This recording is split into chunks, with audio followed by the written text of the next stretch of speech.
હાલો મિત્રો, આજે આપણે આવી ગયા તો વાડીએ. આજે આપણે પાણીનો વારો હતો, સિંગાને પાણી દેવાનો હતો. થોડાક છાંટા તો આવ્યા પણ વળી બંધ થઈ ગયા અને હજી પાણી પણ આવ્યો નથી. હાલો મિત્રો, પાણી મિત્રો આવ્યો નહીં હજી. હાલો થોડુંક જોતાવી ક્યાં ધોરિયો બોરિયો તૂટી ગયો નથી ને.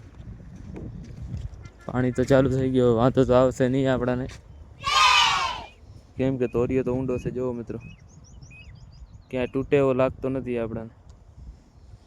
પાણી ઉપર એક શાયરી યાદ આવી ગઈ મિત્રો, કરી નાખું? Sure. कि हम किसान है जनाब, हमें लड़कियों से ज्यादा पानी का इंतजार रहता है. કેવી હતી મિત્રો, કમેન્ટમાં જરૂર કહેજો. પાણી તો હાલશે રહ્યો, હવે થોડીક ચાય પણ પીવી પડશે ને, કેમ કે ચાય વગર તો ગુજરાતી માણસોનું કાંઈ છે જ નહીં. ચાલો આપણે હવે ચાય બનાવી. હા જો આ મિત્રો આપણે ચાય બનાવે છે. હવે 3 વાગી ગયા એટલે હવે લાઈટે ગઈ. હવે આપણે જાય ઘરે. બાકી આ મિત્ર હજી આપણા વેરા બેઠા છે. હો મિત્રો, હા જોઈ લે. Thank you.